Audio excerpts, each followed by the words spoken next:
ದೇವರಾದ ಯೇಸುಕ್ರಿಸ್ತನ ನಾಮದಲ್ಲಿ ನಿಮ್ಮೆಲ್ಲರಿಗೂ ನನ್ನ ಪ್ರೀತಿಯ ಅಭಿನಂದನೆಗಳು. ಮೂರನೇ ಕುದುರೆ ಸಂದೇಶವನ್ನು ಕೇಳ್ಪಟ್ಟಾಗ ನೀವು ಭಯಪಟ್ಟಿರುತ್ತೀರಾ ಎಂಬುದಾಗಿ ಭಾವಿಸುತ್ತೇನೆ. ಫ್ರಿಡ್ಜನ್ನು ತೆರೆದು ನೋಡಿರುತ್ತೀರಾ, ತರಕಾರಿಗಳನ್ನು ತೆಗೆದು ನೋಡಿರುತ್ತೀರಾ, ಏನೇನೆಲ್ಲ ಕೊಂಡುಕೊಳ್ಳಬೇಕು ಎಂಬುದಾಗಿ ಯೋಚನೆ ಮಾಡಿರ್ತೀರಾ. ಸತ್ಯವೇ, ಇನ್ನು ಮುಂದೆ ಬರುವ ಕಾಲ ಭಯಂಕರವಾದ ಕಾಲ. ಕರ್ತನು ಸುಮ್ಮನೆ ಒಂದು ಕಾರ್ಯವನ್ನು ಬರೆದಿಡುವರಾ? ಇದನ್ನು ನಿಮಗೆ ಭಯಪಡಿಸಲು ಹೇಳುತ್ತಿಲ್ಲ. ನೀವು ಜಾಗರೂಕರಾಗಿ ಇದ್ದು ಎಚ್ಚರಿಕೆ ಉಳ್ಳವರಾಗಿ ನಿಮ್ಮನ್ನು ಕಾಪಾಡಿಕೊಳ್ಳುವುದಕ್ಕಾಗಿಯೂ, ಇನ್ನು ಮುಂದೆ ಬರುವ ಕಾಲಗಳನ್ನು ನೀವು ಗ್ರಹಿಸಿಕೊಂಡು ಅದರಲ್ಲಿ ಹೇಗೆ ಓಡಬೇಕು ಎನ್ನುವುದನ್ನು ನೀವು ತೀರ್ಮಾನಿಸುವುದಕ್ಕಾಗಿಯೂ. ಹಾಗಾದರೆ ಇಲ್ಲಿಯವರೆಗೂ ನಾವು ನೋಡಿದ ಕಾರ್ಯಗಳಲ್ಲಿ ಬಹು ಮುಖ್ಯವಾದದ್ದು ಕಪ್ಪು ಕುದುರೆ. ಈ ಕಪ್ಪು ಕುದುರೆ ಎಲ್ಲಾ ಮನುಷ್ಯರ ಜೀವನಾಧಾರವನ್ನು ಬಾಧೆಗೆ ಒಳಪಡಿಸುವಂತ ಒಂದು ವಿಷಯ. ಏಕೆಂದರೆ ಎಲ್ಲರೂ ವ್ಯಾಪಾರಕ್ಕೆ ಒಳಗಾಗಿದ್ದೇವೆ, ಎಲ್ಲರಿಗೂ ಹಸಿವು ಎನ್ನುವಂಥದ್ದು ಇದೆ, ಎಲ್ಲರಿಗೂ ಆಹಾರ ವಸ್ತುವಿನ ಅವಶ್ಯವೆನ್ನುವುದು ಇದೆ. ಅದನ್ನು ದಾಟಿ ಯಾರೂ ಏನು ಮಾಡಲಾಗದು. ಆಗ ಇಲ್ಲಿ ಏನ್ ಹೇಳ್ತಾರೆ ನೋಡಿ, ಒಂದು ಧ್ವನಿ ಕೇಳಿಸುತ್ತದೆ. ಆಗ ರೂಪಾಯಿಗೆ 1 ಸೇರು ಗೋಧಿ ಎಂದು, ರೂಪಾಯಿಗೆ 3 ಸೇರು ಜವೆಗೋಧಿ ಎಂಬುದಾಗಿ, ಎಣ್ಣೆಯನ್ನು ದ್ರಾಕ್ಷರಸವನ್ನು ಮುಟ್ಟಬೇಡ ಎಂಬುದಾಗಿಯೂ ಅವನಿಗೆ ಹೇಳಲ್ಪಟ್ಟಿತು. ಅವನ ಕೈಯಲ್ಲಿ ಅಧಿಕಾರ ಕೊಟ್ಟಾಯಿತು.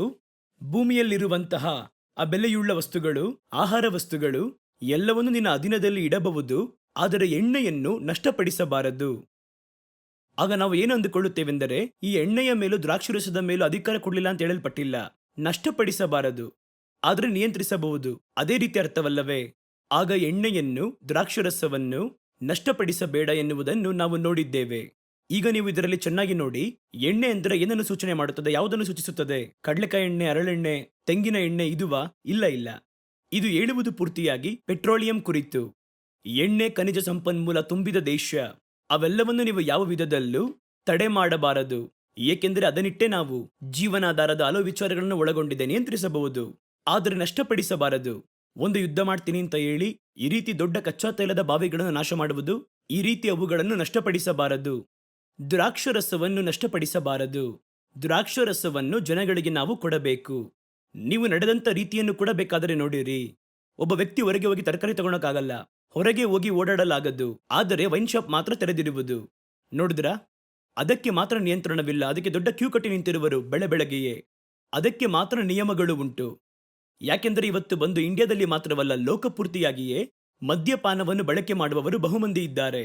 ದ್ರಾಕ್ಷರಸವನ್ನು ಉಪಯೋಗ ಮಾಡುವವರು, ದ್ರಾಕ್ಷರಸವೆನ್ನುವಂಥದ್ದು ಮದ್ಯಪಾನವನ್ನೇ ಬಹುತೇಕವಾಗಿ ನಮಗೆ ಹೇಳುತ್ತದೆ.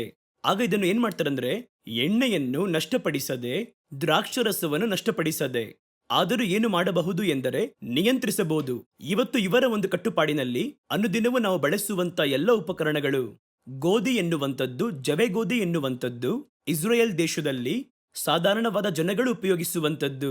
ಮಧ್ಯರೇಖೆಯಲ್ಲಿರುವ ಜನಗಳು ಬಂದು ಗೋಧಿಯನ್ನು ಉಪಯೋಗ ಮಾಡಿದರು. ತುಂಬಾ ಬಡ ಸ್ಥಿತಿಯಲ್ಲಿ ಇದ್ದವರೆಲ್ಲರೂ ಜವೆ ಗೋಧಿಯನ್ನು ಉಪಯೋಗಿಸುವರು. ಈ ಸ್ಥಳದಲ್ಲಿ ನಿರ್ಣಯಿಸಲ್ಪಟ್ಟಂತಹ ಒಂದು ಬೆಲೆಯ ಕುರಿತು ನೋಡುವುದಾದರೆ, ಜವೆ ಗೋಧಿಯ ಹಾಗೆ 3 ಪಟ್ಟು ಬೆಲೆ ಉಳ್ಳದ್ದು ಈ ಒಂದು ಗೋಧಿಯು. ರೂಪಾಯಿಗೆ 1 ಸೇರು ಗೋಧಿ, 3 ಸೇರು ಜವೆಗೋಧಿ. ಹಾಗಾದ್ರೆ ಅದರ ಅರ್ಥವೇನು? ಜವೆಗೋಧಿ ಎಂದರೆ ಏನೆಂಬುದಾಗಿ ಮುಂಚಿತವಾಗಿ ಹೇಳಿದ್ದೇನೆ. ಅದು ಬಂದು ಬಾರ್ಲಿ. ಬಾರ್ಲಿ ಎನ್ನುವಂಥದ್ದು ನಮ್ಮ ಪಟ್ಟಣದಲ್ಲಿ ಅಧಿಕವಾಗಿ ಉಪಯೋಗಿಸುವುದಿಲ್ಲ. ಆ ದಿನಗಳಲ್ಲಿ ಇಸ್ರೇಲಿನಲ್ಲಿ ಬಾರ್ಲಿಯನ್ನು ಅಧಿಕವಾಗಿ ಉಪಯೋಗಿಸುವರು. ಈ ಬಾರ್ಲಿಯನ್ನು ಅರೆದು ಅದರಲ್ಲೇ ತೆಳುವಾದ ಹಿಟ್ಟನ್ನು ತಯಾರಿಸುವರು. ನೀವು ವಾಕ್ಯದಲ್ಲಿ ಹಲವು ಕಡೆ ನೋಡಿರಬಹುದು, ಅವನು ತೆಳುವಾದ ಹಿಟ್ಟನ್ನು ತೆಗೆದು ಅದನ್ನು ರೊಟ್ಟಿಯಂತೆ ತಟ್ಟಿ ಎಂಬುದಾಗಿ ಎಲ್ಲ ನೀವು ವಾಕ್ಯದಲ್ಲಿ ಅಧಿಕವಾಗಿ ಓದಿರಬಹುದು. ಬಾರ್ಲಿ ನಾವು ಬಹುತೇಕವಾಗಿ ಅಧಿಕವಾಗಿ ಉಪಯೋಗ ಮಾಡುವುದಿಲ್ಲ. ಕೆಲವೊಂದು ಪ್ರತ್ಯೇಕವಾದ ವ್ಯಾಧಿಗಳಿಗೆ ಅದನ್ನು ಹಾಗೆ ಬಂದು ಕುದಿಸಿ ಅದನ್ನು ಕೊಡುವುದು, ಕುಡಿಯುವುದು ಎಂಬುದಾಗಿ ಈ ರೀತಿ ಅದನ್ನು ವಾಡಿಕೆಯಾಗಿಟ್ಟುಕೊಂಡಿದ್ದೇವೆ. ಆದರೆ ಅವರ ಕಾಲದಲ್ಲಿ, ಆ ದಿನಗಳಲ್ಲಿ, ಈ ವಾಕ್ಯವು ಹೇಳಲ್ಪಟ್ಟ ದಿನಗಳಲ್ಲಿ ಬಾರ್ಲಿ ಎನ್ನುವಂಥದ್ದು 2ನೆಯ ಸ್ಥಾನವನ್ನು ಹಿಡಿದಿತ್ತು. ಅದನ್ನು ಬಹುತೇಕವಾಗಿ ಬಡ ಜನಗಳು ಸೇವಿಸುವಂತ ಒಂದು ಆಹಾರ. ಮಧ್ಯವರ್ಗದವರು, ಅದಕ್ಕಿಂತ ಅಧಿಕವಾಗಿರುವವರು ಸಾಧಾರಣವಾಗಿ ಅಧಿಕವಾಗಿ ಉಪಯೋಗ ಮಾಡುವಂಥದ್ದು ಗೋಧಿ. ಇದು ಜವೆ ಗೋಧಿಯ ಹಾಗೆ 3 ಪಟ್ಟು ಅಧಿಕವಾದ ಬೆಲೆ. ಇದು 10 ರೂಪಾಯಿ ಅಂದ್ರೆ ಅದು 30 ರೂಪಾಯಿ. ಅದನ್ನೇ ಇಲ್ಲಿ ಹೇಳುತ್ತದೆ. 1 ರೂಪಾಯಿಗೆ ಅದು 1 ಅಂಶ, ಜವೆಗೋಧಿ ಅಂದರೆ 3 ಅಂಶ.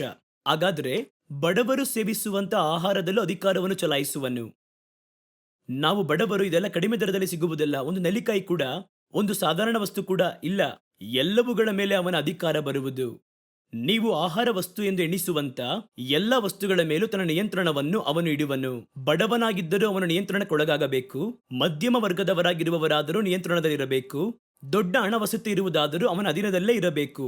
ಆಗ ಇದಕ್ಕೆ ಒಂದೇ ಮಾರ್ಗವೇನೆಂದರೆ ಹಸಿವಿನಲ್ಲಿ ಕೈ ಇಡಬೇಕು. ಆಹಾರದಲ್ಲಿ ಕೈ ಇಡಬೇಕು. ಎಷ್ಟು ದೊಡ್ಡ ವ್ಯಕ್ತಿಯಾಗಿದ್ದರೂ ಊಟ ಮಾಡುವುದಿಲ್ಲ ಅಂತ ಇರಕ್ ಸಾಧ್ಯನಾ? ಅದುವೇ ಇಲ್ಲಿ ನಮಗೆ ಹೇಳಲ್ಪಡುತ್ತದೆ. ಸಾಧಾರಣ ಜನಗಳಿಂದ ಅನುದಿನವೂ ಉಪಯೋಗಿಸಲ್ಪಡುವಂತಹ ಆಹಾರ ವಸ್ತುಗಳೇ ಈ ಗೋಧಿ ಎನ್ನುವಂತ ಪದವು. ಜವೆಗೋಧಿಯು ಬಹಳ ಬಡ ಜನಗಳು ಉಪಯೋಗ ಮಾಡುವಂತ ವಸ್ತುಗಳ ಮೇಲೆಯೇ ಜವೆಗೋಧಿ ಎಂಬುದಾಗಿ ನಮಗೆ ಇಲ್ಲಿ ಗುರುತಿಸಲ್ಪಡುವಂತದ್ದಾಗಿ ಇದೆ. ಅದು ನಿಜವಾಗಿಯೂ ಗೋಧಿಯು ಜವೆಗೋಧಿ ಎಂಬುದಾಗಿ ಅಲ್ಲ. ಎಲ್ಲಾ ಜನಗಳು ಉಪಯೋಗಿಸಲ್ಪಡುವ ವಸ್ತು, ಬಹಳ ಬಡ ಜನಗಳು ಉಪಯೋಗಿಸಲ್ಪಡುವಂತ ವಸ್ತುವಿನಿಂದ ಹಿಡಿದು ಎಲ್ಲವುಗಳ ಮೇಲೂ ತನ್ನ ಅಧಿಕಾರವನ್ನು ಚಲಾಯಿಸುವನು ಎಂಬುದಾಗಿಯೇ ನಾವು ಬಂದು ಗ್ರಹಿಸಿಕೊಳ್ಳಬೇಕು. ಆಗ ಇದರಲ್ಲಿ ಏನ್ ಹೇಳ್ತಾರಂದ್ರೆ, ಬಡ ಜನಗಳು ಬಳಕೆ ಮಾಡುವಂತಹ ಎಲ್ಲ ಆಹಾರ ವಸ್ತುಗಳ ಮೇಲೆ ಕೂಡ ತನ್ನ ನಿಯಂತ್ರಣದಲ್ಲಿಡುವುದರ ಮೂಲಕ ಸಾಧಾರಣವಾಗಿ ಒಂದು ರಸ್ತೆಯ ಬದಿಯಲ್ಲಿ ಮಲಗಿರುವ ವ್ಯಕ್ತಿಯಿಂದ ಹಿಡಿದು ಒಬ್ಬ ಬಡ ಕೂಲಿ ಕಾರ್ಮಿಕನಿಂದ ಹಿಡಿದು ಇನ್ನು ಸರಿಯಾಗಿ ಹೇಳ್ಬೇಕಂದ್ರೆ ರಸ್ತೆ ಬದಿಗಳಲ್ಲಿ ಕೈ ಚಾಚುವಂತ ಭಿಕ್ಷೆ ಬೇಡುವ ಜನಗಳಿಂದ ಹಿಡಿದು ಪ್ಲಾಟ್ಫಾರ್ಮ್ಗಳಲ್ಲಿ ತಂಗಿರುವವರಿಂದ ಹಿಡಿದು ಎಲ್ಲರೂ ತನ್ನ ನಿಯಂತ್ರಣದಲ್ಲಿ ಇರಬೇಕು ಎನ್ನುವಂಥದ್ದೇ ಸೈತಾನನ ಉದ್ದೇಶ. ಯಾರು ಬಿಟ್ಟು ಹೋಗಬಾರದು. ಆದ್ದರಿಂದಲೇ ಎಲ್ಲ ಕ್ಷೇತ್ರದಲ್ಲೂ ಎಲ್ಲ ಸ್ಥಳಗಳಲ್ಲೂ ಮನುಷ್ಯನು ಎಂಬುದಾಗಿ ಹೆಸರು ಹೊಂದಿರುವಂತ ಎಲ್ಲರನ್ನೂ ಅವನ ಅಧೀನದಲ್ಲಿ ಅವನು ತರಬೇಕು. ಅವನಿಗೆ ಯಾವುದೇ ವಿಧವಾಗಿರುವಂತಹ ಹಿನ್ನೆಲೆಯಾಗಿರಲಿ, ಮತಾಭಿಮಾನಿಯಾಗಿರಲಿ, ರಾಜಕಾರಣಿಯಾಗಿರಲಿ, ಬಡವನಾಗಿರಬಹುದು, ಶ್ರೀಮಂತನಾಗಿರಬಹುದು, ವಿದ್ಯಾವಂತನಾಗಿರಬಹುದು, ಅನಕ್ಷರಸ್ಥ ಇರಬಹುದು, ಪ್ಲಾಟ್ಫಾರ್ಮ್ನಲ್ಲಿ ಮಲಗಿರಬಹುದು, ಮುಂದಿನ ಹೊತ್ತು ಆಹಾರಕ್ಕೂ ಮಾರ್ಗವಿಲ್ಲದವನಾಗಿರಬಹುದು. ಆದರೆ ಅವನು ಮನುಷ್ಯನು. ಮನುಷ್ಯರೆಲ್ಲರನ್ನು ತನ್ನ ಒಂದು ನಿಯಂತ್ರಣದ ಆಡಳಿತದ ಕೆಳಗೆ ತರಬೇಕೆನ್ನುವುದೇ ಸೈತಾನನ ಕಡೆಯ ಕಾಲದ ತೀವ್ರವಾದ ಉದ್ದೇಶದ ಕೆಲಸ. ಅದಕ್ಕಾಗಿಯೇ ಮುಖ್ಯವಾಗಿರುವ ಕಾರ್ಯದಲ್ಲಿ ತಂದು ಕೈ ಇಡುತ್ತಾನೆ. ಈ ನಿಯಂತ್ರಣವನ್ನು ತನ್ನ ಒಂದು ಅಧೀನಕ್ಕೆ ಅವನು ತಂದ ನಂತರ ಒಂದೊಂದು ವಸ್ತುಗಳಿಗೂ ಅಧಿಕವಾಗಿರುವಂತಹ ಬೆಲೆಯನ್ನು ನಿರ್ಣಯಿಸುವರು. ಎಲ್ಲಾ ಕಡೆಗಳಲ್ಲಿಯೂ ಒಂದೇ ಬೆಲೆ ಇರುವುದು, ಅಧಿಕವಾಗಿರುವಂತಹ ಬೆಲೆಯನ್ನು ನಿರ್ಣಯಿಸುವರು. ನಾವು ಸುಮ್ಮನೆ ಸಾಧಾರಣವಾಗಿ ಓದುವಾಗ 1 ರೂಪಾಯಿಗೆ 1 ಸೇರು ಗೋಧಿ ಎಂಬುದಾಗಿ ಭಾವಿಸುತ್ತೇವೆ. ಆ ಕಾಸು ಎಂದರೇನು ಎಂಬುದಾಗಿ ನಿಮಗೆ ಗೊತ್ತಾಗಬೇಕಲ್ವಾ? ಅವನು ನಿರ್ಣಯಿಸಿದಂತ ಬೆಲೆ ನ್ಯಾಯವಾದ ಬೆಲೆಯ, ಅನ್ಯಾಯವಾಗಿರುವ ಬೆಲೆಯ ಎಂಬುದಾಗಿ ಗೊತ್ತಾಗಬೇಕಲ್ವಾ? ಈ ಹಣವೆನ್ನುವಂಥದ್ದು ಸತ್ಯವಿಧದಲ್ಲಿ ಮುದ್ರಿತವಾಗಿರುವಂತ ಈ ಕಾಸು ಎನ್ನುವಂಥದ್ದು ಈ ಡೆನಾರಿಯಸ್ ಎನ್ನುವಂತ ಒಂದು ಬೆಳ್ಳಿಯ ಹಣವನ್ನು ಸೂಚಿಸುತ್ತದೆ. ಆ ಕಾಲದಲ್ಲಿ ರೋಮನ್ನರ ಆಳ್ವಿಕೆಯ ಅವಧಿಯಲ್ಲಿ ಈ ಡೆನಾರಿಯಸ್ ಎನ್ನುವಂತ ಹಣದ ಪದ್ಧತಿ ಅದು ಬಂದು ಸಿಲ್ವರ್ನಲ್ಲಿರುವುದು, ಬೆಳ್ಳಿ ಕಾಸು. ಆ ಒಂದು ಪದ್ಧತಿಯೇ ಬಳಕೆಯಲ್ಲಿ ಇದ್ದದ್ದಾಗಿ ಇತ್ತು. ಆ ಕಾಲದಲ್ಲಿ ಸಾಧಾರಣವಾಗಿರುವಂತಹ ಒಬ್ಬ ಕೂಲಿ ಕಾರ್ಮಿಕ ಒಂದು ದಿನದ ಕೂಲಿಯಾಗಿ ಒಂದು ಹಣವನ್ನು ಪಡೆದುಕೊಳ್ಳುವನು. ಯಾಕೆಂದ್ರೆ ಹಣದ ಬೆಲೆ ಏನಂತ ನಿಮಗೆ ಗೊತ್ತಾಗಬೇಕಲ್ವಾ? ಈಗ ಒಂದು 10,000 ಎಂದು ಹೇಳುವುದಾದರೆ ಅದರ ಬೆಲೆ ಏನೆಂಬುದಾಗಿ ನಿಮಗೆ ಚೆನ್ನಾಗಿ ಗೊತ್ತು. ಕೆಲವು ಸಮಯದಲ್ಲಿ ನಾವು ಪ್ರಸಂಗದಲ್ಲಿ ಹೇಳುವಾಗಲೇ ಅವರು ಬಂದು 1,000 ರೂಪಾಯಿ ತಂದು ಕೊಡುತ್ತಿದ್ದರು, ನಾನು ಹೇಳುವಂಥದ್ದು ಆ ಕಾಲದಲ್ಲಿ ಎಂದು ಹೇಳುವರು. ಏಕೆಂದರೆ ಆ ದಿನಗಳಲ್ಲಿ 1,000 ರೂಪಾಯಿಗೆ ನೀವು ಒಂದು ಸ್ಥಳವನ್ನು ಖರೀದಿಸಬಹುದು. ಒಂದು 50,000 ರೂಪಾಯಿಗೆ ಒಂದು ಮನೆಯನ್ನೇ ಖರೀದಿಸಬಹುದು. ಆದರೆ ಈಗ ಹಲವು ಲಕ್ಷ ರೂಪಾಯಿ ಹಣವನ್ನು ಒಂದು ಪತ್ರವನ್ನು ಮಾಡಿಸುವುದಕ್ಕಾಗಿ ಖರ್ಚು ಮಾಡುವಂತ ಸ್ಥಿತಿ ಎದುರಾಗಿದೆ. ಒಂದು ಮನೆಯನ್ನು 1 ಲಕ್ಷ ರೂಪಾಯಿಗೆ ಒಂದು ಬಂಗ್ಲೆಯನ್ನು ಖರೀದಿಸಬಹುದಾಗಿತ್ತು ಆ ಕಾಲಗಳಲ್ಲಿ. ಯಾಕೆಂದ್ರೆ ಹಣ ಎನ್ನುವಂಥದ್ದು ಒಂದೊಂದು ಕಾಲಘಟ್ಟದಲ್ಲೂ ಅದರ ಒಂದು ಮೌಲ್ಯ ಮಾರ್ಪಡುತ್ತಲೇ ಬರುವಂತದ್ದಾಗಿದೆ. ಆದರೆ ಹಾಗಾದರೆ ಹಣದ ಮೌಲ್ಯದಲ್ಲಿ ಹೇಳಿದ್ದಾರಲ್ಲ, 1 ರೂಪಾಯಿ ಎಂಬುದಾಗಿ ಹೇಳಿದ್ದಾರಲ್ಲ, ಅದು ಏನು ಎಂಬುದನ್ನು ನೀವು ಗ್ರಹಿಸಬೇಕಲ್ಲವೇ? 1 ರೂಪಾಯಿಗೆ ಅಂದ್ರೆ 1 ಸೇರು ಅಕ್ಕಿ ಎಂಬುದಾಗಿ ಭಾವಿಸಬಾರದು. ಇದು 1 ರೂಪಾಯಿ ಕುರಿತು ಹೇಳ್ತಿಲ್ಲ, ಒಂದು ಹಣ ಈ ರೀತಿ ಹೇಳುವುದು. ಆ ದಿನದಲ್ಲಿ ಇದ್ದಂತಹ ಹಣದ ಮೌಲ್ಯವನ್ನು ಆಧಾರವಾಗಿಟ್ಟು ಈ ದರ್ಶನವು ಅವರಿಗೆ ಪ್ರಕಟವಾಗಿದೆ. ಅದು ಬಂದು ಡೆನಾರಿಯಸ್ ಎನ್ನುವಂತ ಒಂದು ಹಣ. ಅದು ಬಂದು ಬೆಳ್ಳಿ ನಾಣ್ಯ, ರೋಮನ್ನರ ಒಂದು ಹಣ. ಅದರ ಮೌಲ್ಯವನ್ನು ತಿಳಿದುಕೊಳ್ಳಲು ನಾವು ಅದರ ಸಮಕಾಲದಲ್ಲಿ ಬಳಕೆಯಾದಂತಹ ಬೇರೆ ವಸ್ತುಗಳನ್ನು ಗಮನಿಸಬೇಕು. ಹಾಗೆಂದರೆ ಏನು ಅರ್ಥ ಬರುತ್ತದೆಂದರೆ, ಆ ಕಾಲದಲ್ಲಿ ಸಾಧಾರಣವಾಗಿ ಕೆಲಸಕ್ಕೆ ಹೋಗ್ತಾರೆ ನೋಡಿ, ಕೂಲಿ ಕೆಲಸಕ್ಕೆ, ಒಂದು ಕಟ್ಟಡದ ಕೆಲಸಕ್ಕೆ ಹೋಗ್ತಾರೆ, ಒಂದು ಉಳುಮೆಯ ಭೂಮಿಯಲ್ಲಿ ಕೆಲಸ ಮಾಡಕ್ಕೆ ಹೋಗ್ತಾರೆ ನೋಡಿ. ಅವನಿಗೆ ಒಂದು ದಿನದ ಕೂಲಿಗಾಗಿ ಈ 1 ಕಾಸು ಕೊಡಲ್ಪಟ್ಟಿತ್ತು. ಈಗ ನೋಡಿರಿ, ಅದನ್ನು ನೀವು ಅದೇ ರೀತಿಯಲ್ಲಿ ಇಲ್ಲಿ ತಂದು ಕನ್ವರ್ಟ್ ಮಾಡಿರಿ. ಒಂದು ಕಟ್ಟಡದ ಕಾರ್ಮಿಕ ಇವತ್ತು ಬಂದು ಕೆಲಸಕ್ಕೆ ಹೋದರೆ ಅವರು ಮಿನಿಮಮ್ ಎಷ್ಟು ಹಣವನ್ನು ಒಂದು ವೇಳೆ ಪಡೆಯಬಹುದು ಎಂದರೆ, ಒಂದು ವೇಳೆ ಕಲ್ಲುಗಳನ್ನು ಬಾಚಿ ಹಾಕುವುದಾದರೆ ಒಂದು ದಿನಕ್ಕೆ 80 ರೂಪಾಯಿಯನ್ನು ಪಡೆಯುತ್ತಾರೆ. ಸ್ವಲ್ಪ ಮೇಲೆ ಮೇಸ್ತ್ರಿಯಾಗಿಯೂ ಅಥವಾ ಹಿರಿಯ ಕಾರ್ಮಿಕರಾಗಿದ್ದರೆ ಅವರ ಕೆಲಸಕ್ಕೆ ತಕ್ಕ ಹಾಗೆ ಸ್ವಲ್ಪ ಅಧಿಕವಾಗಿ ಒಂದು 150 ರೂಪಾಯಿ, 200 ರೂಪಾಯಿ ಬರ್ಬೋದು, ಕೆಲವೊಂದು ಕಡೆ 400 ರೂಪಾಯಿ ಕೂಡ ಬರ್ಬೋದು. 500 ರೂಪಾಯಿ ಕೂಲಿಯನ್ನು ಕೂಡ ಒಂದು ದಿನಕ್ಕೆ ಪಡೆಯುವವರು ಇದ್ದಾರೆ. ಈ ಒಂದು ದಿನ ನಾನು ಹೇಳುತ್ತಿರುವಂತದ್ದು ಈ ಗ್ರಾಮಗಳಲ್ಲಿ ಇರುವಂತಹ ಸ್ಥಳಗಳಲ್ಲಿ ಕಡಿಮೆ ದರದಲ್ಲಿ ಹೇಳುತ್ತಿದ್ದೇನೆ. ಒಂದು ದಿನ ಕೂಲಿ ಎಂದು ಒಬ್ಬನು ಒಂದು ಕೆಲಸಕ್ಕೆ ಹೋಗಿ, ಕೂಲಿ ಕೆಲಸಕ್ಕೆ ಹೋಗಿ ಒಂದು 200 ರೂಪಾಯಿ ಸಂಪಾದನೆ ಮಾಡ್ತಾರಂದ್ರೆ 1 ಸೇರು ಗೋಧಿಯ ಬೆಲೆ 200 ರೂಪಾಯಿ. ಇವಾಗ ಯೋಚನೆ ಮಾಡಿ ನೋಡಿ, 1 ಸೇರು ಗೋಧಿ ಒಂದು ದಿನ ಕೂಲಿಗೆ ಸಮ. ಹಾಗಾದ್ರೆ ಎಷ್ಟೊಂದು ಬೆಲೆ ಏರಿಕೆ ಮಾಡ್ತಾರೆ ನೋಡಿ. ಹಾಗಾದ್ರೆ ನಾನು ಒಂದು ದಿನದಲ್ಲಿ ಸಂಪಾದನೆ ಮಾಡೋದು 1 ಸೇರು ಗೋಧಿಗೆ ನಾನು ಖರ್ಚು ಮಾಡುವುದಾದರೆ ಬೇರೆ ವಸ್ತುಗಳಿಗೆ ನಾನು ಎಲ್ಲೋಗುವುದು? ಹಾಗಾದರೆ ಅದು ಬರಗಾಲವಲ್ಲವೇ? ನೀವೊಂದು ಆಫೀಸ್ನಲ್ಲಿ ಕೆಲಸ ಮಾಡ್ತೀರ ಅಂತ ಇಟ್ಕೊಳ್ಳಿ, ತಿಂಗಳಿಗೆ 30,000 ಸ್ಯಾಲರಿ. ಒಂದು ದಿನ ಸಂಬಳ ಎಷ್ಟು? ₹1000. ಈಗ ಈ ಲೆಕ್ಕದಲ್ಲಿ ನೋಡುವುದಾದರೆ, ಒಂದು ಸೇರು ಗೋಧಿ ₹1000 ಎಂದರೆ, ಒಂದು ದಿನ ಸಂಬಳದಲ್ಲಿ ಗೋಧಿಯನ್ನು ಪಡೆದು ಅದು ಕೂಡ ಒಂದು ಸೇರು ಗೋಧಿ ಮಾತ್ರವೇ. ಮನೆಯಲ್ಲಿ 10-15 ಮಂದಿ ಇದ್ದರೆ ಅದು ಸಾಕಾಗುವುದಿಲ್ಲ.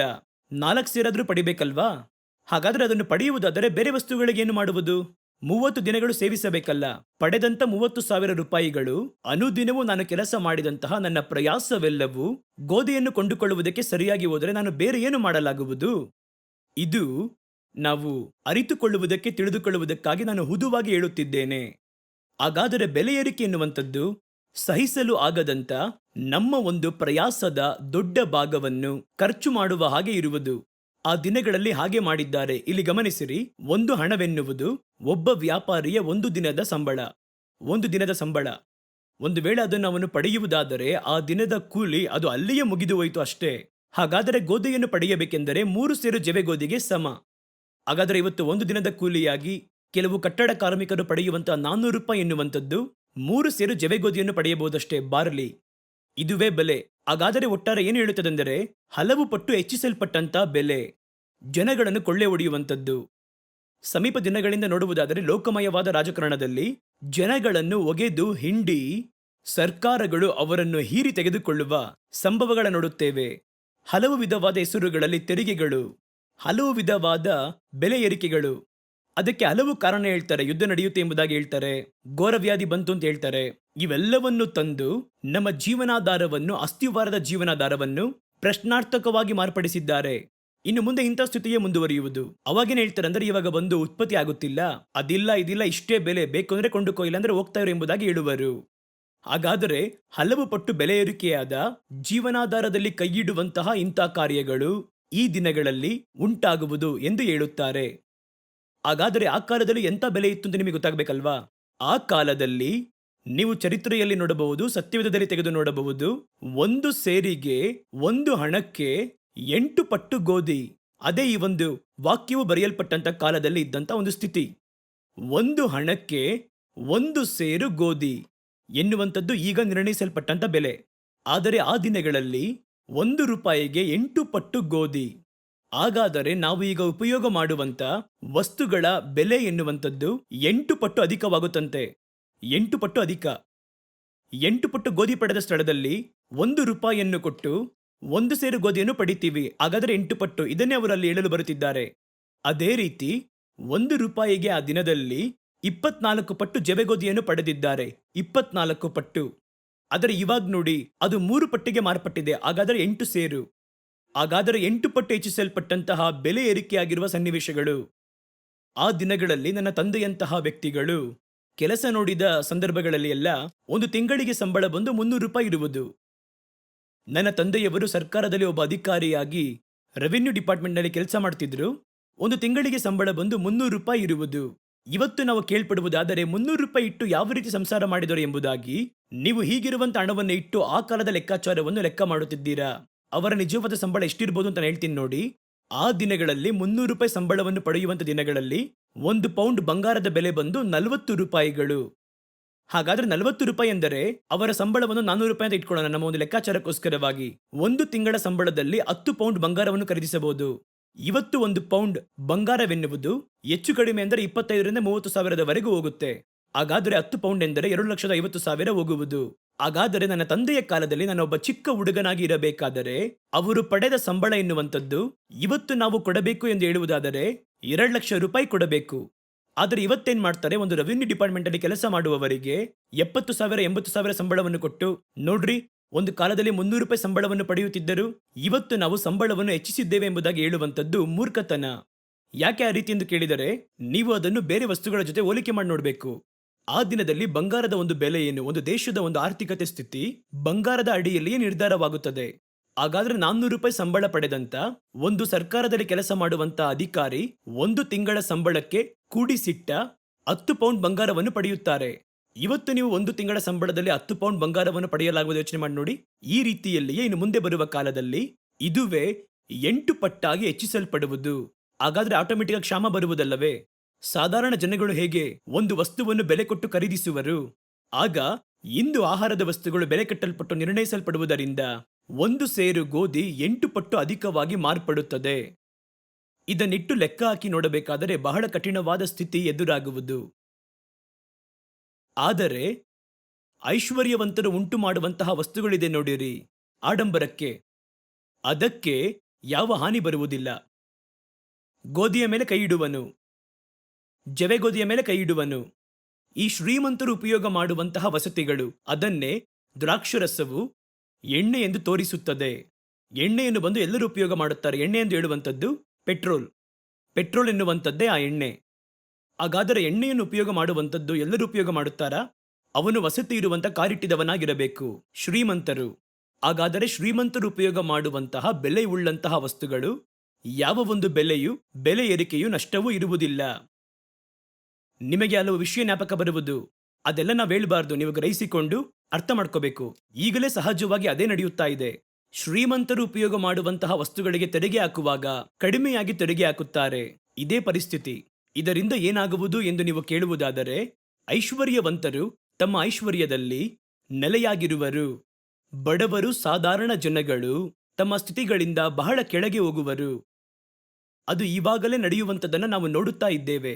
ಒಂದು ಆಘಾತಕಾರಿ ಸುದ್ದಿ ಏನಂತ ನಿಮಗೆ ಗೊತ್ತಾ? ಈಗ ನಡೆಯುತ್ತಿರುವಂತಹ ಈ ಒಂದು ಪ್ಯಾಂಡಮಿಕ್ ಕಾಲಗಳಲ್ಲಿ ಯಾವ ಆಕ್ಟಿವಿಟೀಸ್ ಕೂಡ ಇಲ್ಲ.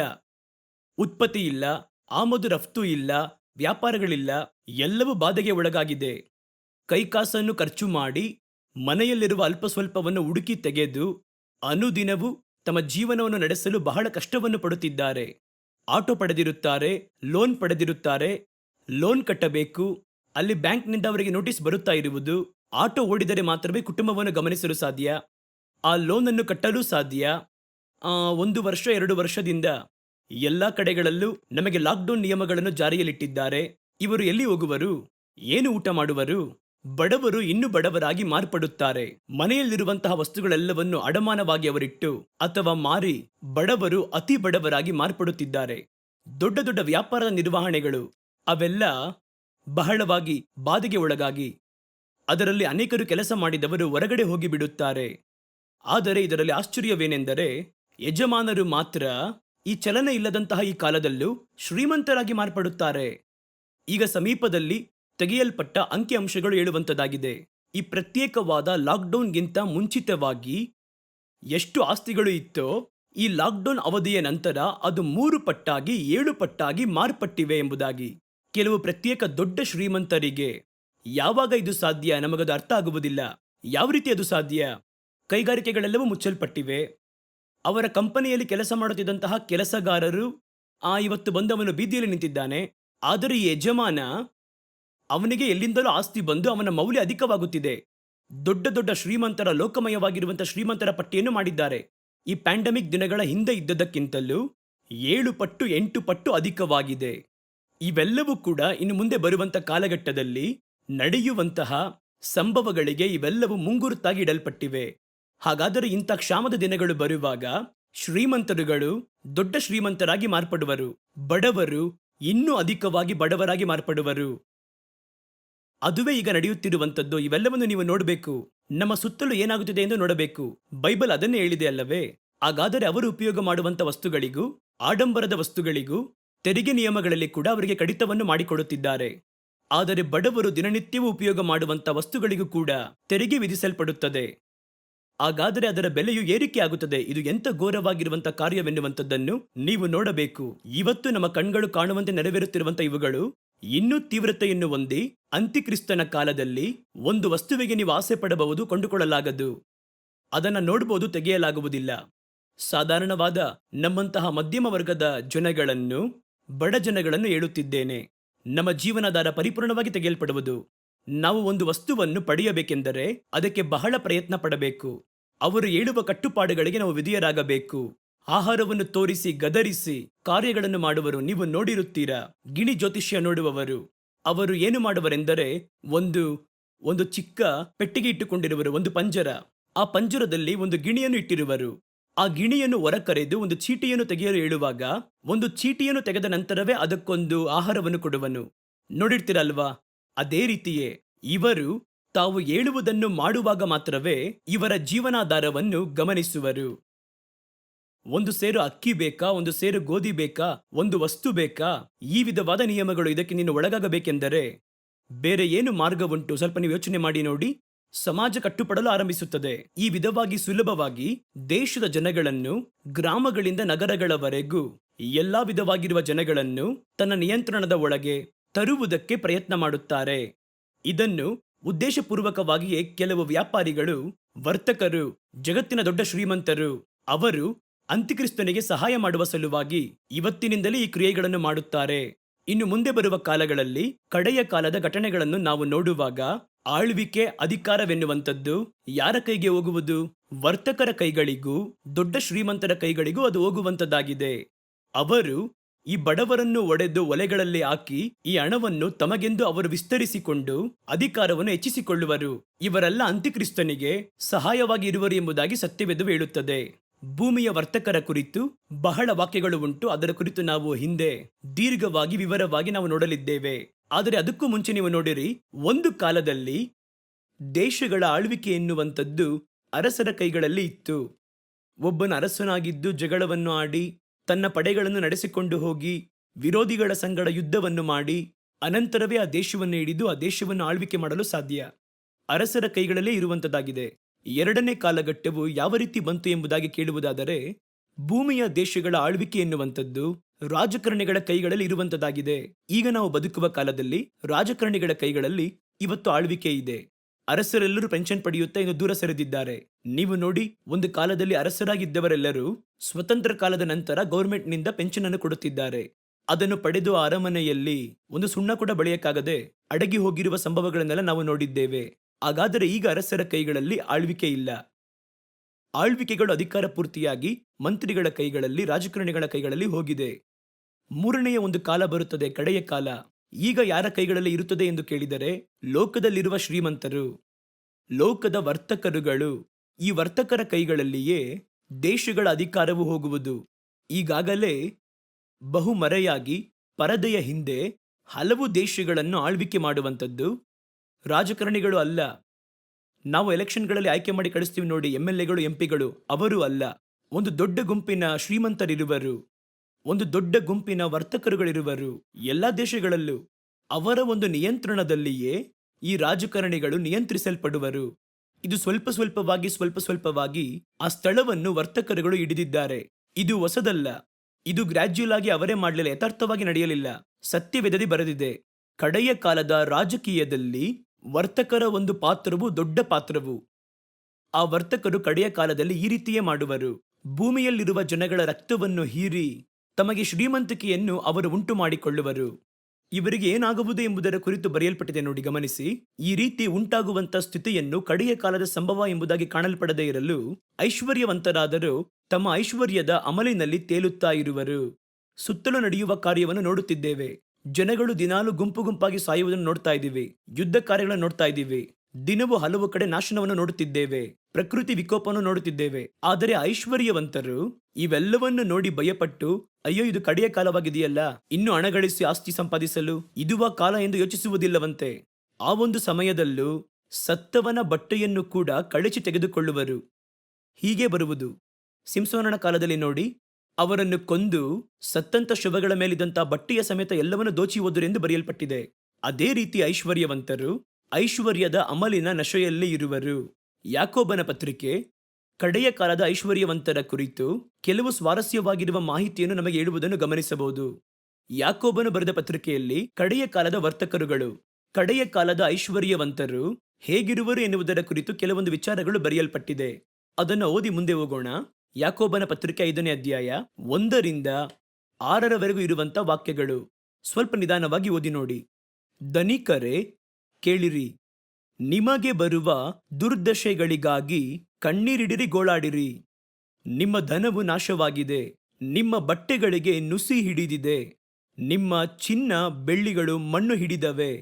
ಆ ಮಣ್ಣೆ ನಿಮಗೆ ಸಾಕ್ಷಿಯಾಗಿದ್ದು ಬೆಂಕಿಯಂತೆ ನಿಮ್ಮ ಮಾಂಸವನ್ನು ನುಂಗಿಬಿಡುವುದು. ಅಂತ್ಯ ದಿವಸಗಳು ಬಂದರೂ ದ್ರವ್ಯವನ್ನು ಕೂಡಿಸಿ ಇಟ್ಟುಕೊಂಡಿದ್ದೀರಿ. ಇನ್ನು ಮುಂದೆ ಬರುವ ದೇವರ ದಂಡನೆ ನಿನ್ನ ಕೈಗಳಲ್ಲಿರುವಂಥವೆಲ್ಲವುಗಳನ್ನು ಇಲ್ಲದಂತೆ ಮಾಡಿಬಿಡುವುದು. ಈ ಕಡೆಯ ಕಾಲದಲ್ಲಿ ಹೋಗಿ ಹಣ ಕೂಡಿಟ್ಟೆ ಅಲ್ಲವೇ? ಆ ರೀತಿ ಅವರು ಹೇಳ್ತಾರೆ. ಯಾವ ರೀತಿ ಹಣ ಕೂಡಿಟ್ನಂತೆ? ನಿಮ್ಮ ಹೊಲಗಳನ್ನು ಕೊಯ್ದವರ ಕೂಲಿಯನ್ನು ನೀವು ಅನ್ಯಾಯವಾಗಿ ಹಿಡಿದುಕೊಂಡಿದ್ದೀರಿ. ಅಗೋ, ಆ ಕೂಲಿ ನಿಮ್ಮ ಮೇಲೆ ಕೂಗಿಕೊಳ್ಳುತ್ತದೆ. ಅವ್ರು ಹೇಳ್ತಾರೆ, ಕಡೆಯ ಕಾಲದಲ್ಲಿ ಕರ್ತನು ಬರುವಾಗ ಈ ವರ್ತಕರು ಭೂಮಿಯಲ್ಲಿರುವ ಐಶ್ವರ್ಯವಂತರು ಅವರು ದಂಡಿಸಲ್ಪಡುವರು. ಆಗಲೇ ಸತ್ಯವೇದದಲ್ಲಿ ಒಂದು ವಾಕ್ಯವು ಹೇಳಲ್ಪಡುತ್ತದೆ, ಚಿನ್ನವನ್ನು ಬೆಳ್ಳಿಯನ್ನು ಬೀದಿಗಳಲ್ಲಿ ಬಿಸಾಡು ಬಿಡುವರಂತೆ. ಇದನ್ನಿಟ್ಟು ನಾವು ಏನ್ರಿ ಮಾಡಕ್ಕಾಗುತ್ತೆ, ಇದನ್ನು ಸೇವಿಸಲಾಗುವುದೇ ಎಂದು ಬಿಸಾಡುವರಂತೆ. ಇವೆಲ್ಲವೂ ಈ ರೀತಿ ಜನಗಳನ್ನು ಯಾಮಾರಿಸಿ ಹಣ ಸಂಪಾದನೆ ಮಾಡುವುದಕ್ಕೆ. ಆಗ ದೇವರು ಹೇಳುತ್ತಾರೆ, ಒಂದು ವೇಳೆ ಪ್ರಥಮ ದ್ವಿತೀಯ ಶತಮಾನಗಳಲ್ಲಿ ಹಣಕಾಸುಗಳನ್ನು ಕೂಡಿಟ್ಟು ನನ್ನ ವಂಶಕ್ಕೂ ಸಂತಾನಕ್ಕೂ ಎಂಬುದಾಗಿ ಇಡಲ್ಪಟ್ಟಿದ್ದರೆ ಪರವಾಗಿಲ್ಲ.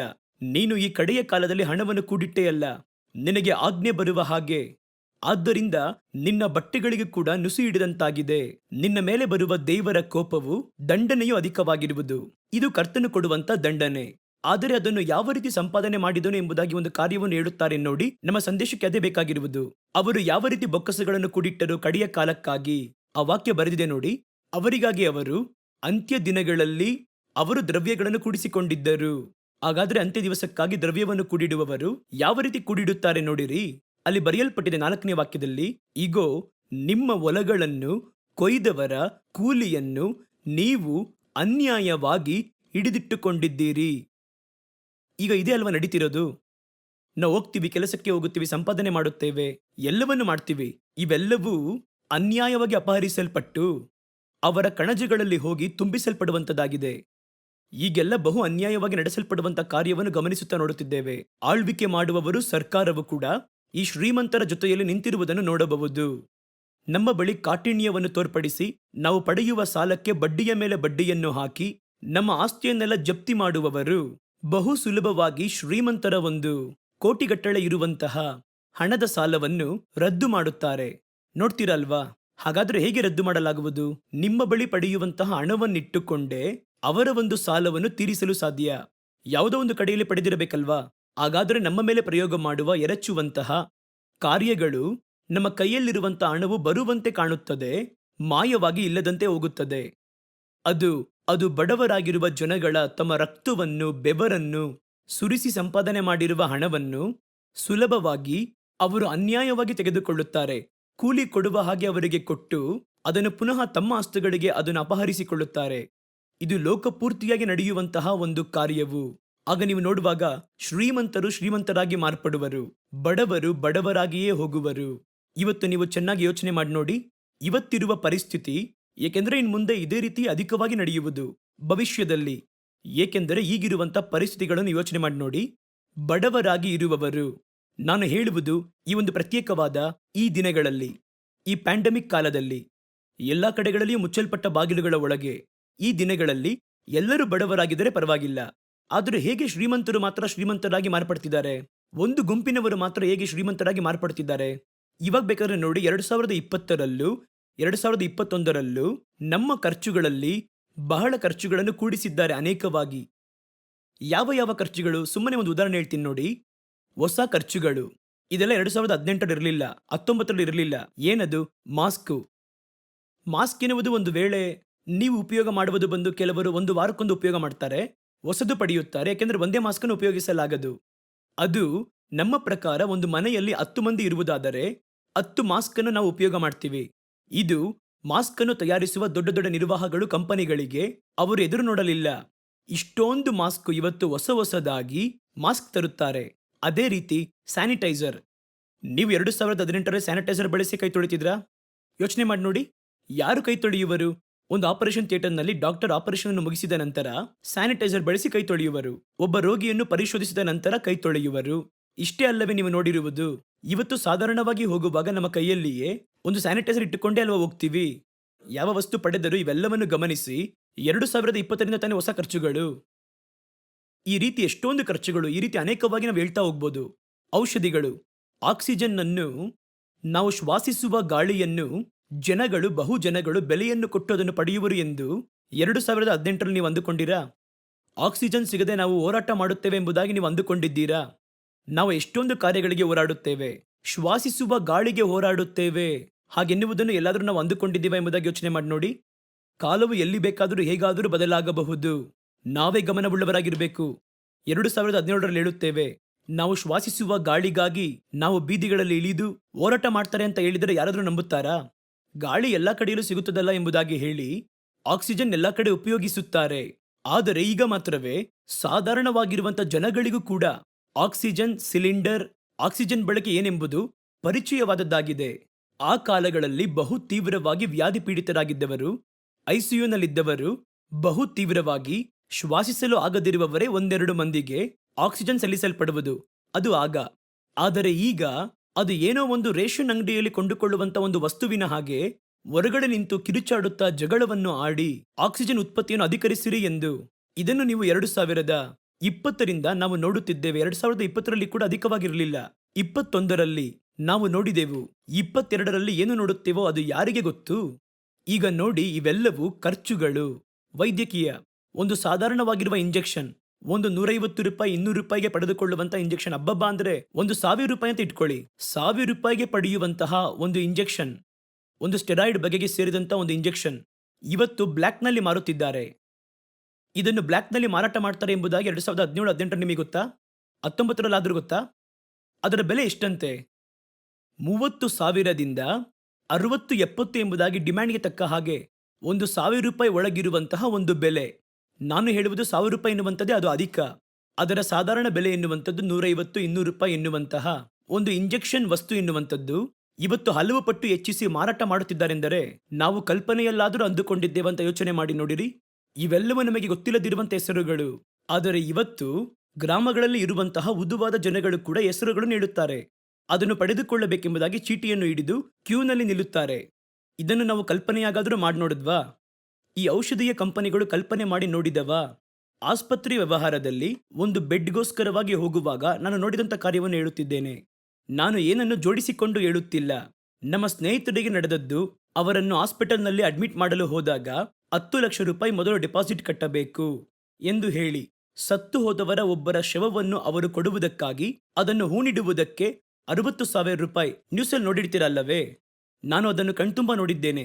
ಹಲವು ಕಡೆಗಳಲ್ಲಿ ನಡೆಯುವಂಥ ಸಂಭವ ನೀವು ಅನೇಕವಾಗಿ ನೋಡಿರಬಹುದು. ಒಂದು ಸ್ಥಳದಿ ಬಂದು ಒಂದು ವ್ಯಕ್ತಿ ಕುಳಿತಿದ್ದಾರೆ, ಡೆಡ್ ಬಾಡೀಸ್ ತೆಗೆದುಕೊಂಡು ಬರುತ್ತಾರೆ. ಎಲ್ಲಿ? ಸಮಾಧಿಗಳಲ್ಲಿ. ಅವರನ್ನು ಹೂಣಿಡುವುದಕ್ಕೆ, ಸಮಾಧಿ ಮಾಡುವುದಕ್ಕೆ. ಆ ರೀತಿಯಲ್ಲಿ ತರುವಾಗ ಅವರು ನಿಂತು ವಸೂಲು ಮಾಡುವ ರೀತಿಯಲ್ಲಿ ವಸೂಲನ್ನು ಮಾಡಿ ಪ್ರತಿ ವ್ಯಕ್ತಿಗಳ ಬಳಿಯಲ್ಲೂ 30,000 60,000 ಎಂಬುದಾಗಿ ಹೇಳಿ ಅದನ್ನು ಬೆಲೆ ಕೊಟ್ಟು ಖರೀದಿಸುತ್ತಾರೆ. ಹಲವು ಸಾಮಾನ್ಯ ಜನಗಳು ತಮಗೆ ಬಹು ಪ್ರಿಯರಾದವರನ್ನು ಕೂಡ ಸಮಾಧಿ ಮಾಡಲು ಸ್ಥಳವಿಲ್ಲದೆ ಶವಗಳನ್ನು ಹೊಳೆಗಳಲ್ಲೂ, ನದಿಗಳಲ್ಲೂ, ಕೆರೆಗಳಲ್ಲೂ ಬೀಸಿ ಹೋದಂತಹ ಸನ್ನಿವೇಶವನ್ನು ನೋಡಿದ್ವಿ ಅಲ್ವಾ? ಯೋಚನೆ ಮಾಡಿ ನೋಡಿ, ಇವೆಲ್ಲ ನಡೆಯುತ್ತೆ ಅಂತ ನಮಗೆ ಗೊತ್ತಿತ್ತಾ? ಒಂದು ಸೂಜಿಗೋ ಔಷಧಿಗೋ ಈ ರೀತಿ ಹೋಗಿ ನಿಲ್ಲುತ್ತೇವೆ ಅಂತ ನಿಮಗೆ ಗೊತ್ತಿತ್ತಾ? ಒಂದು ಸೀಟ್ ನಮಗೆ ಸಿಗೋದಿಲ್ವಾ, ಒಂದು ಬೆಡ್ ಸಿಗುವುದಿಲ್ವಾ ಎಂದು ನಾವು ಅಲೆದಾಡಿದಂತ ಇಂಥ ಸ್ಥಿತಿಗಳು ಬರುವುದು ಅಂತ ನಿಮಗೆ ಗೊತ್ತಾ? ಈ ಒಂದು ವ್ಯಾಧಿಗೆ ಇಷ್ಟೊಂದು ಲಕ್ಷಗಳನ್ನು ಖರ್ಚು ಮಾಡಬೇಕೆಂದು ಗೊತ್ತಿತ್ತಾ? ಒಬ್ಬ ಸ್ನೇಹಿತರು ನಮ್ಮ ಬಳಿ ಹೇಳಿದರು ಕೆಲವು ದಿನಗಳ ಹಿಂದೆ, ಒಳ್ಳೆದಾಯ್ತು, ನಾನು ಕೊರೋನಾದಿಂದ ತಪ್ಪಿಸಿಕೊಂಡು ಬಂದಿದ್ದೇನೆ, ನನಗೆ ಬರೀ 15 ಲಕ್ಷ ಮಾತ್ರ ಖರ್ಚಾಗಿದೆ ಅಂತ ಹೇಳ್ತಿದ್ದಾರೆ. ಒಂದು ಮನೆಯಲ್ಲಿ 4 ಮಂದಿಗೆ ಈ ರೀತಿ ಬಂದರೆ ಏನು ಮಾಡುವುದು? 15 ಲಕ್ಷವೆನ್ನುವಂಥದ್ದು ಕೂಡ ನಾನು ಹೇಳುತ್ತಿರುವಂಥದ್ದು ಬಹಳ ಶ್ರೀಮಂತರಲ್ಲ, ಅವರು ಮಧ್ಯಮ ವರ್ಗದವರು. ಅವ್ರು ಹೇಳ್ತಾರೆ ಮತ್ತೊಬ್ಬರಿಗೆಲ್ಲ ಬಂತು, ಅವರು 20-25 ಅಂತ ಎಲ್ಲ ಖರ್ಚು ಮಾಡಿದ್ರು, ನನಗೆ ಇಷ್ಟರಲ್ಲೇ ಮುಗಿದ್ದು ದೊಡ್ಡ ಕಾರ್ಯ ಅಂತ ಹೇಳ್ತಾರೆ. ಬೆಡ್ ಸಿಗಲ್ಲ ಅಂತ ಹೇಳಿದ್ರು. ನಾನು ಬ್ಲ್ಯಾಕ್ನಲ್ಲಿ ನನಗೆ ಗೊತ್ತಿರುವಂಥ ವ್ಯಕ್ತಿಯನ್ನ ಹಿಡಿದು 7 ಲಕ್ಷ ರೂಪಾಯಿಗೆ ನಾನು ಬೆಡ್ ಅನ್ನು ಬುಕ್ ಮಾಡಿದೆ, ಆ ರೀತಿಯೆಲ್ಲ ಹೇಳಿದ ಸುದ್ದಿಯನ್ನು ಕೇಳ್ಪಟ್ಟಿದ್ದೇನೆ. ಹಾಗಾದ್ರೆ ಇದನ್ನು ನೋಡಿ, ಇದು ಸರ್ವಸಾಧಾರಣವಾಗಿರುವ ಸನ್ನಿವೇಶದಂತೆ ಮಾರ್ಪಟ್ಟಿದೆ. ಈಗ ಈ ವಿಧವಾದ ಕ್ಷೇತ್ರಕ್ಕೆ ಸಂಬಂಧಪಟ್ಟವರು ಈಗ ದೊಡ್ಡ ಶ್ರೀಮಂತರಾಗಿ ಮಾರ್ಪಡ್ತಾರೆ. ಆದರೆ ಬಡವರು, ಸಾಮಾನ್ಯದವರು ತಾವು ಸಂಪಾದನೆ ಮಾಡಿದ್ದನ್ನು ತಮ್ಮ ಅನುದಿನದ ಜೀವನಕ್ಕೆ ಮಾತ್ರವಲ್ಲ, ಯಾರೋ ತೆಗೆದುಕೊಂಡು ಹೋಗುವುದಕ್ಕೂ, ವಂಚನೆಗೆ ಒಳಗಾಗುವುದಕ್ಕೂ ಬಿಟ್ಟುಕೊಡುತ್ತಿದ್ದಾರೆ. ನೇರವಾದ ತೆರಿಗೆ, ಮರೆಯಾಗಿರುವ ತೆರಿಗೆ ಎಂದು ನಾವು ಪಡೆಯುವ ಹಣದಲ್ಲಿ ನಾವು ಕನ್ಸ್ಯೂಮ್ ಮಾಡುವಂಥದ್ದು ಎಷ್ಟರಷ್ಟು ಎಂಬುದಾಗಿ ನೋಡಿದರೆ 24% ಮಾತ್ರ ನಾವು ಉಪಯೋಗಿಸುತ್ತೇವೆ. 100 ರೂಪಾಯಿ ನೀವು ಸಂಪಾದನೆ ಮಾಡಿ ಬಂದರೆ 24 ರೂಪಾಯಿ ಮಾತ್ರ ನಿಮ್ಮ ಉಪಯೋಗಕ್ಕೆ ಬರುತ್ತಂತೆ. ಉಳಿದದ್ದೆಲ್ಲವನ್ನು ನೀವು ತೆರಿಗೆಗಾಗಿಯೂ ಅಥವಾ ಬೇರೆ ಕಾರ್ಯಗಳಿಗೂ ನೀವು ಖರ್ಚು ಮಾಡಿ ಬಿಡುತ್ತೀರಾ. ಹಾಗಾದ್ರೆ ಈ ರೀತಿ ಬಂದರೆ ಒಂದು ದೊಡ್ಡ ಬರಗಾಲ ಬರುವುದಿಲ್ಲವಾ? ಅದನ್ನೇ ಸತ್ಯವೇದ ಹೇಳುತ್ತದೆ, ಶ್ರೀಮಂತರು ಇನ್ನು ಶ್ರೀಮಂತರಾಗಿ ಮಾರ್ಪಡುವರು, ಬಡವರು ಇನ್ನು ಬಡವರಾಗಿಯೇ ಮಾರ್ಪಡುವರು. ಹೊಸ ಯುಕ್ತಿಗಳನ್ನು ಅವರು ತಂದು ನಿಮ್ಮ ಕೈಯಲ್ಲಿರುವಂತವೆಲ್ಲವುಗಳನ್ನು ಅಪಹರಿಸುವರು. ಅವರು ಅಂದುಕೊಳ್ಳುವರು, ಇದು ನಮಗೊಂದು ಒಳ್ಳೆಯ ಒಂದು ಕಾಲದ ಪರಿಸ್ಥಿತಿ, ಗಾಳಿ ಇರುವಾಗಲೇ ತೂರಿಕೊ ಎಂದು ಹೇಳುತ್ತಾರಲ್ಲ, ಅದರಿಂದಲೇ ಈಗ ಉಪಯೋಗ ಮಾಡಿ ಸಂಪಾದನೆ ಮಾಡಿದರೆ ಮಾತ್ರವೇ ಸಂಪಾದಿಸಲಾಗುವುದೆಂದು. ಆದರೆ ಕರ್ತನು ಹೇಳುತ್ತಾರೆ, ಅಂತ್ಯ ದಿವಸದಲ್ಲಿ ಸಂಪಾದನೆ ಮಾಡ್ತಿದ್ದೀಯಲ್ಲ ಇದನ್ನ ನೀನು, ಈ ಹಣವು ನಿನಗೆ ಉಪಯೋಗವಾಗುವುದಿಲ್ಲ ಅಂತ ಹೇಳ್ತಿದ್ದಾರೆ. ಹೇಗೆ ಸಂಪಾದನೆ ಮಾಡಿದ್ರಂತೆ? ಹೊಲಗಳಲ್ಲಿ ಕೆಲಸ ಮಾಡಿದವರ ಒಂದು ಕೂಲಿಯನ್ನು ನಿಮ್ಮಿಂದ ಅನ್ಯಾಯವಾಗಿ ಅಪಹರಿಸಲ್ಪಡುತ್ತಿದೆ. ಕೊಯ್ದವರು ಕೂಗುವಂತದ್ದು ಸಕಲ ಸೇನಾಧಿಪತಿಯಾಗಿರುವ ಕರ್ತನ ಕಿವಿಗಳಲ್ಲಿ ಬಿದ್ದಿದೆ. ಭೂಲೋಕದಲ್ಲಿ ನೀವು ಅತಿ ಭೋಗಿಗಳಾಗಿ ಬದುಕಿ ಮನಸ್ಸು ಬಂದಂತೆ ನಡೆದುಕೊಂಡಿದ್ದೀರಿ. ವಧೆಯ ದಿವಸವು ಬಂದರೂ ಕೂಡ ನಿಮ್ಮನ್ನು ಕೊಬ್ಬಿಸಿಕೊಂಡಿದ್ದೀರಿ. ಒಂದು ಕುರಿ ದನವನ್ನು ಸಾಕಿದರೆ ಅದು ಕೊಬ್ಬಿದ್ದಾಗಿ ಬೆಳೆದ ನಂತರವೇ ಅದನ್ನು ಕಡಿಯುವರಲ್ಲವೇ? ಆ ರೀತಿ ಕೊಬ್ಬಿದಂತವುಗಳನ್ನು ಒಡೆಯುವ ದಿನದಲ್ಲಿ ಯಾವ ರೀತಿ ಇರುತ್ತದೋ ನಿಮ್ಮ ಮನಸ್ಸುಗಳನ್ನು ಆ ರೀತಿ ಕೊಬ್ಬಿಸಿಕೊಂಡಿದ್ದೀರಿ. ನಿಮ್ಮನ್ನು ಚೆನ್ನಾಗಿ ಇಟ್ಕೊಂಡಿದ್ದೀರಾ. ಈ ಕಡೆಯ ದಿನಗಳಲ್ಲಿ ಈ ಶ್ರೀಮಂತರು, ಈ ವರ್ತಕರುಗಳು, ಲೋಕ ರಾಜಕೀಯವನ್ನು ನಿಯಂತ್ರಣದಲ್ಲಿ ಇಟ್ಟುಕೊಳ್ಳುವವರು ಮಾಡುವಂತ ಕಾರ್ಯಗಳನ್ನು ಕುರಿತು ಈ ಒಂದು ಭಾಗ ನಮಗೆ ಹೇಳುತ್ತದೆ. ಅವರು ಏನು ಮಾಡುತ್ತಾರೆಂದರೆ ಬಡವರನ್ನು ಹೀರಿ ತಮ್ಮ ಒಂದು ಹಣವನ್ನು, ಅದರ ಆದಾಯವನ್ನು ಅಧಿಕರಿಸಿಕೊಳ್ಳುವರು. ಅವರ ಕೂಲಿಯನ್ನು ವಂಚಿಸುವರು. ಅವರಿಗೆ ನ್ಯಾಯವಾಗಿ ದೊರಕಬೇಕಾದವುಗಳನ್ನು ತಮ್ಮ ಕಣಜಗಳಲ್ಲಿ ತುಂಬಿಸಿ ಕೂಡಿಸಿಕೊಳ್ಳುವರು. ಮುಂದಿನ ಕಾರ್ಯವನ್ನು ಗಮನಿಸಿ, ಅದುವೇ ಬಹಳ ಮುಖ್ಯವಾದದ್ದು. ಅಷ್ಟಕ್ಕೆ ಅವರು ನಿಲ್ಲುವುದೇ ಇಲ್ಲವಂತೆ. ನೀತಿವಂತನಿಗೆ ಮರಣದಂಡನೆಯನ್ನು ವಿಧಿಸಿ ಅವನನ್ನು ಕೊಂದಿದ್ದೀರಿ. ಅವನು ನಿಮ್ಮನ್ನು ಎದುರಾಯಿಸುವವನಲ್ಲ. ಒಂದು ನೀತಿಯಿಂದ ನಡೆಯಬೇಕು ಎಂದಿರುವ ದೇವರ ಮಕ್ಕಳು ಅಥವಾ ನೀತಿಯನ್ನು ಆತುಕೊಂಡವರೆಲ್ಲರೂ ಟಾರ್ಗೆಟ್ ಮಾಡಿ ಕೊಲ್ಲುವರಂತೆ. ಯಾವ ರೀತಿ ಇರುತ್ತೆ ನೋಡಿ. ಎಲ್ಲೆಲ್ಲೋ ತಿರುಗಾಡಿ ಕೆಲಸ ಮಾಡುವವರನ್ನ ಹಿಡಿದರು, ಕೂಲಿ ಮಾಡುವವರನ್ನು ಕೂಡ ಹಿಡಿದರು, ಅನಂತರ ಸಾಮಾನ್ಯ ಜನಗಳನ್ನು ಹಿಡಿದರು, ಮಾರುವವರನ್ನು ಕೊಳ್ಳುವವರನ್ನು ಹಿಡಿದರು. ಅಷ್ಟಕ್ಕೆ ಅವರ ಅಕ್ರಮ ಮುಗಿಯಲಿಲ್ಲ, ನೀತಿವಂತರನ್ನು ಕೊಂದು ಹಾಕಿದರು. ಹಾಗಾದರೆ ಅದು ಕೂಡ ನಡೆಯುವುದು ಈ ಒಂದು ಕಡೆಯ ದಿನಗಳಲ್ಲಿ. ಕರ್ತನ ಮಕ್ಕಳಿಗೂ ಈ ವರ್ತಕರುಗಳಿಂದ, ಈ ಒಂದು ವ್ಯಾಪಾರಿಗಳಿಂದ, ಇನ್ನು ಮುಂದೆ ಬರುವ ಪ್ರಪಂಚದ ಶ್ರೀಮಂತರುಗಳಿಂದ ದೊಡ್ಡ ಅಪಾಯವಾದದ್ದು ಕಾದಿದೆ. ಅದರ ಕುರಿತು ವಿವರವಾಗಿ ಬರುವಂತ ಸಂಚಿಕೆಗಳಲ್ಲಿ ಇನ್ನು ಮೇಲಧಿಕವಾಗಿರುವ ಹಲವು ವಿವರಗಳೊಂದಿಗೆ ಸೇರಿಸಿ ನಾವು ನೋಡಲಿದ್ದೇವೆ. ಅಲ್ಲಿಯವರೆಗೂ ಕರ್ತನು ತಾನೇ ನಿಮ್ಮನ್ನು ಆಶೀರ್ವದಿಸಿ ಕಾಪಾಡಲಿ ಎಂಬುದಾಗಿ ಹೇಳಿ ವಂದನೆಗಳೊಂದಿಗೆ ಮುಗಿಸುತ್ತೇನೆ. ವಂದನೆ, ನಮಸ್ಕಾರಗಳು.